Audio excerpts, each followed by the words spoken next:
Dios Todopoderoso Jesús, mi Señor, Salvador y Guía, siempre inicio con la palabra de Dios, número 6:24-26. El Señor te bendiga y te guarde, haga resplandecer su rostro sobre ti, extienda su amor y te conceda la paz. Hey, Vigilio y Nayí. Amén, amén, amén. Estamos saludando al abogado. Y te conceda la paz. Amén. Sí, amén, amén. Eso es verdad. Amén. Gracias. Amén, amén. Miren, quiero referirme hoy a dos temas, brevemente a lo que es la decisión de ayer sobre el caso IEXE y sobre la deuda pública de la República Dominicana, cómo ha ido evolucionando. Pero quiero primero recordar que el próximo miércoles 25 de junio a las 6 de la tarde, en el Salón Ercilia Pepín de la Escuela de Igualdad Magali Pineda, que está ahí en la avenida Bolívar, casi esquina Abraham Lincoln, va a ser puesta en circulación en la República Dominicana, verá el libro de Ercilia Pepín, ejemplo de enseñanza, patriotismo y dignidad. Ahí estaremos compartiendo con un grupo de invitados a propósito de Ercilia Pepín y de esta expedición que estamos haciendo para resaltar el valor, la obra y la trascendencia de Ercilia Pepín. Miren, esta decisión del día de ayer a mí me parece interesante por lo siguiente. En los últimos tiempos hemos estado abogando de manera permanente que en las medidas de coerción se estaba como trastocando el sentido de la justicia, en el sentido de que hay 7 u 8 medidas de coerción en lo que se prepara la persona que ha cometido o que ha sucedido algo alrededor de él, y siempre los jueces lo que estaban haciendo, y sobre todo en muchos casos muy famosos, siempre la prisión preventiva. Y la prisión preventiva se estaba convirtiendo en la norma y no en la excepción.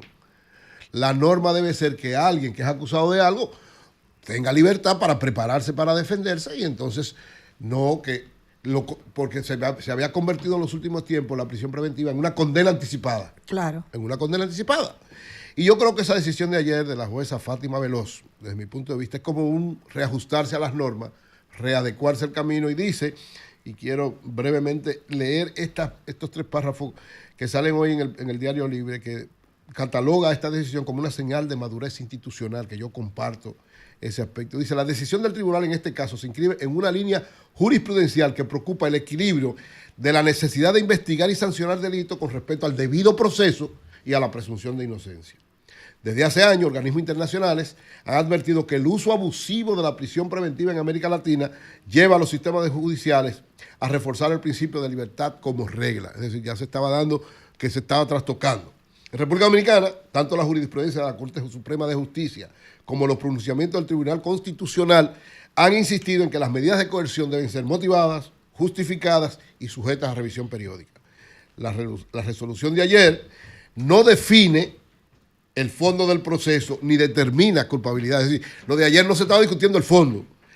Ahora, recuerda que el sistema penal democrático, recuerda que el sistema penal democrático no condena por presión social, sino que investiga con garantía. Pero eso lo dice el abogado Miguel Valerio. No, eso es un trabajo que hace a propósito de una declaración de Miguel Valerio. Exacto. A propósito de una declaración. No, para que no vayan a creer que estamos diciendo que, no, es a propósito que de Diario Libre. Sí. Estaba en Diario Libre. Estaba en Diario Libre. Entonces, el uso proporcional razonado de la coerción es, en ese sentido, una señal de madurez institucional. O sea, hay que tratar, es cierto que lógicamente hay una gran cantidad de víctimas, todos estamos con las víctimas, todos de alguna manera, el país completo fue afectado, pero la presión social no puede llevar a tomar decisiones que no se correspondan con la decisión que establecen las propias reglas. Entonces yo creo que le doy validez a eso, sobre todo porque no es ahora, no, ni es por este caso. Tenemos mucho tiempo, desde que hubo esa tendencia de sobre todo de la Procuraduría General de la República, de llevar a que fueran sancionados con 18 meses todo el mundo como una condena adelantada antes de que prepararan sus defensas. Entonces, uno lo dice y lo he estado planteando porque evidentemente no se estaba actuando coherentemente con las reglas y se estaba trastocando, cambiando el sentido de lo que debería ser. Así que ojalá que esta madurez institucional continúe y lógicamente ahora que se inicia ya lo que es la discusión de esta situación, que esperamos que se haga la mayor justicia posible en este aspecto.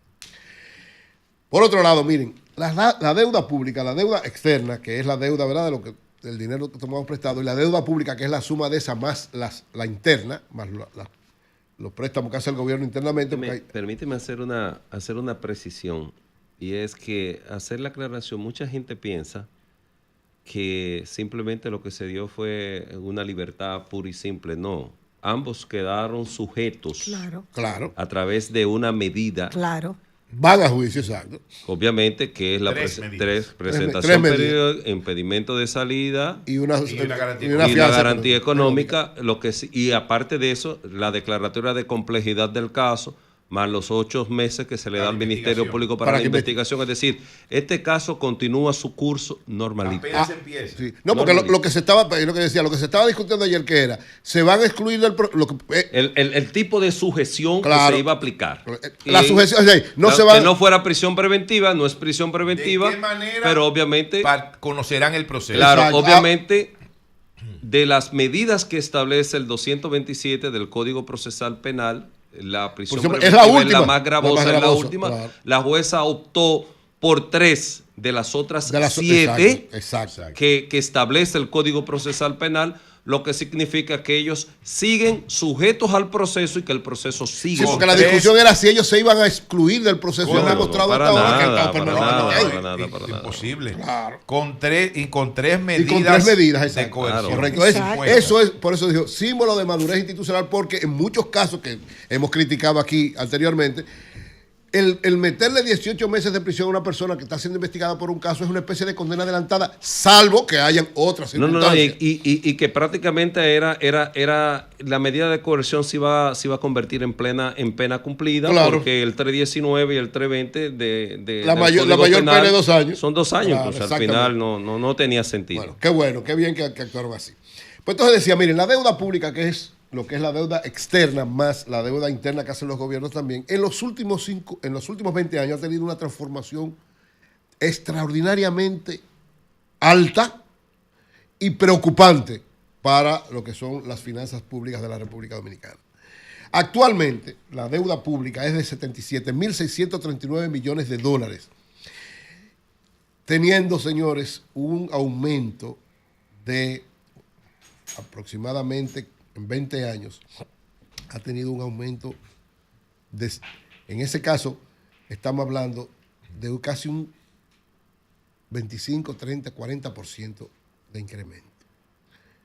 Al 2005, la deuda alcanzó por habitantes, cuando uno lo medía, 7.191 pesos. Es decir, dividiendo la cantidad de dinero entre la población, eran alrededor de $500,000 de pesos en el año 2005. Y oigan la transformación que ha habido.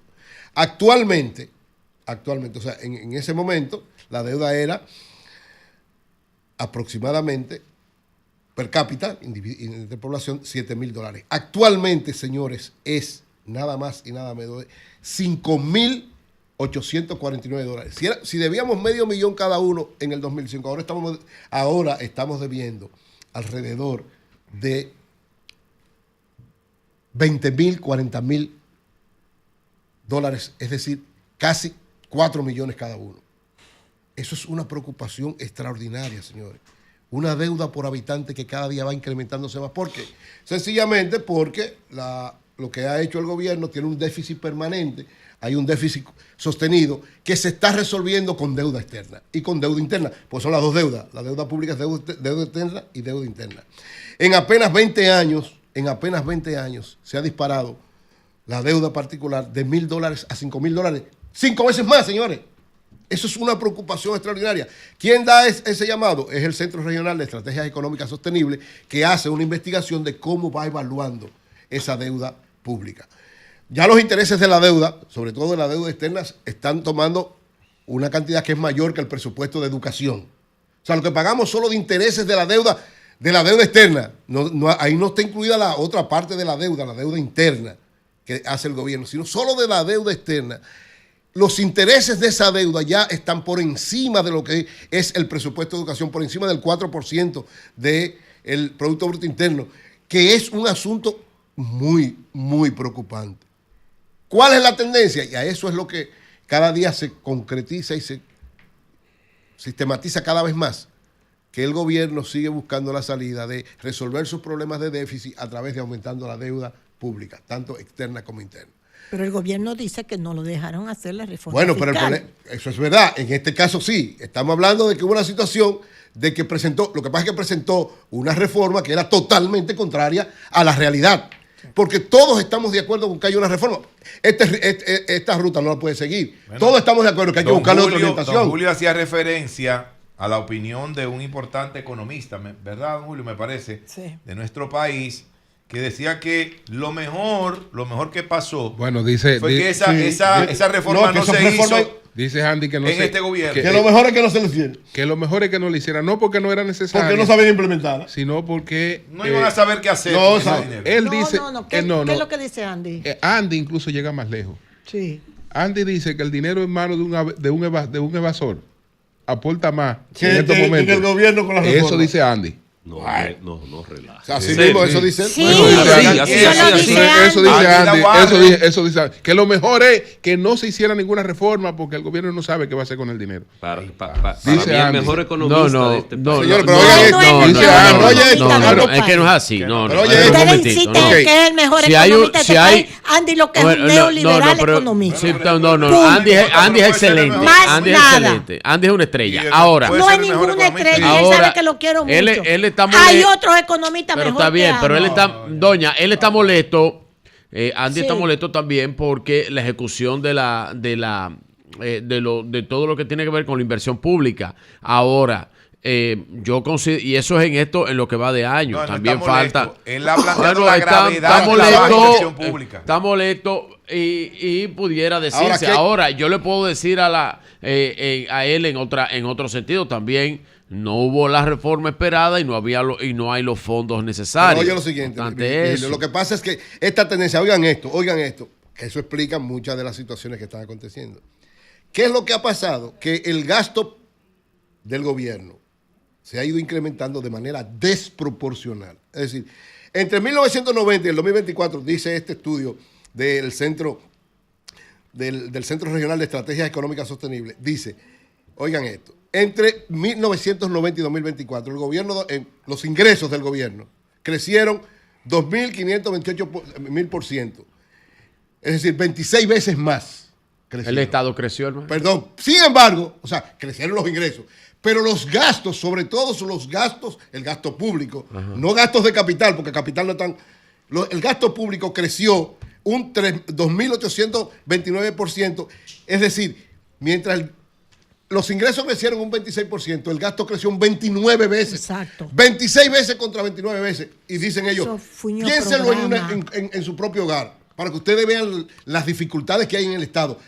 Si en tu propio hogar tus ingresos solamente se multiplican 26 veces, ha sido pero tus gastos 29 veces. Nunca ha sido un Estado eficiente. Bueno, pero también el problema es que y los Estados tienen problemas de ineficiencia seria. Mira lo que pasa en Estados Unidos. Lo que estamos hablando es que la tendencia es que esa diferencia y tú tienes cada vez más sociales con deudas. Que van y si ahí. seguimos por esa, lo que estamos diciendo es que hay que trazar una estrategia clara para evitar que eso siga aconteciendo de esa manera y sobre todo para que esa diferencia que nosotros cada día tenemos mayor, un Estado asistencialista. No, el gobierno la resuelve con préstamos. Sí. Porque estamos hablando de que la deuda ya va por 77,000 millones de dólares y si al ritmo que vamos, si tenemos el 4% del PIB en pago solo de intereses de la deuda, si seguimos con esa ruta, llegaremos al 10% del PIB y prácticamente no se va a poder hacer nada. Colapsó con el presupuesto la economía. Bueno, pues si entonces, seguimos en esa pero ruta. tú te opusiste a la reforma. No, yo no me opuse a la reforma. No, a ese tipo de reforma. Querían acabar con este país. Yo me opuse a ese tipo de reforma. El gobierno tiene que hacer una reforma. Sabe muy bien, Virgilio. Pero tiene que saber hacerla. Lo que dice Andy,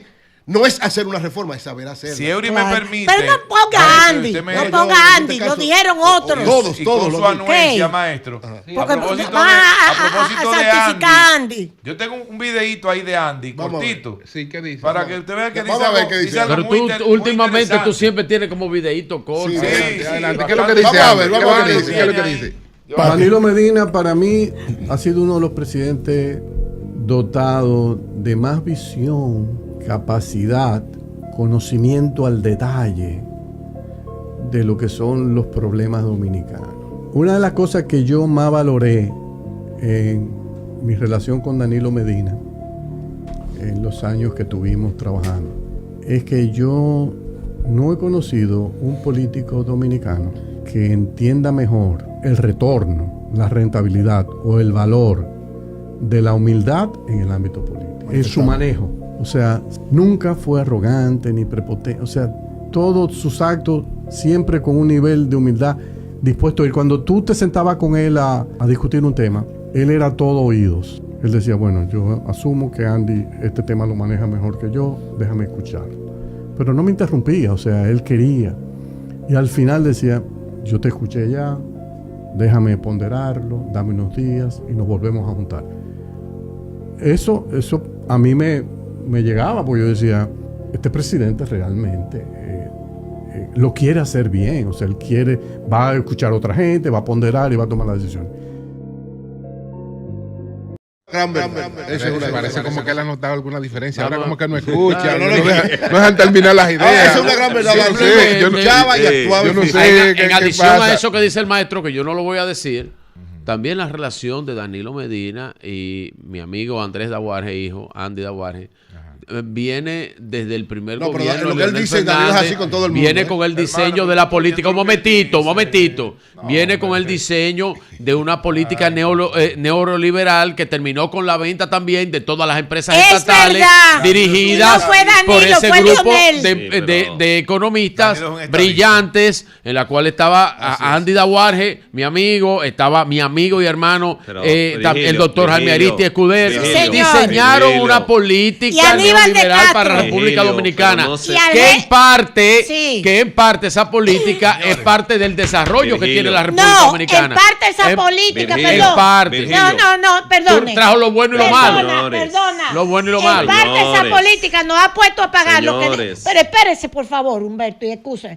Esa política neoliberal de Leonel y Andy, porque no fue Danilo. Un estado rico. Permiso. Se quedó sin nada. Trajo que ahora tenemos que pagar la electricidad, el subsidio eléctrico, 30,000 millones cuando se pagaban 400 al año. Y pagaba Balaguer. Eso fue la privatización de la CDE. Seríamos muy mezquinos si le negamos a Danilo Medina, que ha sido el presidente más cercano a la gente. Es verdad.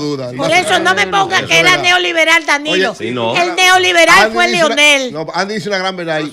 Ningún presidente le ha dado valor a la humildad. Era el secretario. Tú no sabes de eso. Tú no sabes de eso. De la presidencia. El neoliberal en el PLD fue Leonel Fernández. Señores, espérense que ahorita termine esta idea. El Centro Regional de Estrategia Económica Sostenible, después de hacer esa crítica, porque hacen esa crítica que es muy fuerte, pero ellos establecen lo siguiente. Yo creo que tiene una orientación clara. Dice, para enfrentar ese problema, ¿qué es lo que hay que hacer?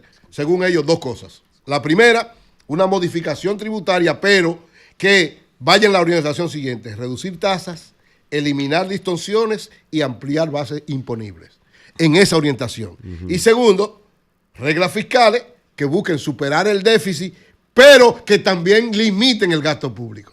No el de inversión, sino el gasto público. Yo creo que esa orientación es clara. Ojalá, el corriente, sobre todo el gasto público corriente. Ojalá que en esa orientación sea alguien, sea este presidente o el que venga, tiene que hacer una reforma fiscal. Todos estamos de acuerdo en eso. Ahora, con una orientación clara y que no vaya a hacer más daño y que al final de cuentas la medicina sea peor que la enfermedad. Porque lo que se quería hacer con la reforma fiscal pasada iba a crear más problemas. Por eso, gracias a Dios, no fue aprobado. Cambio y fuera.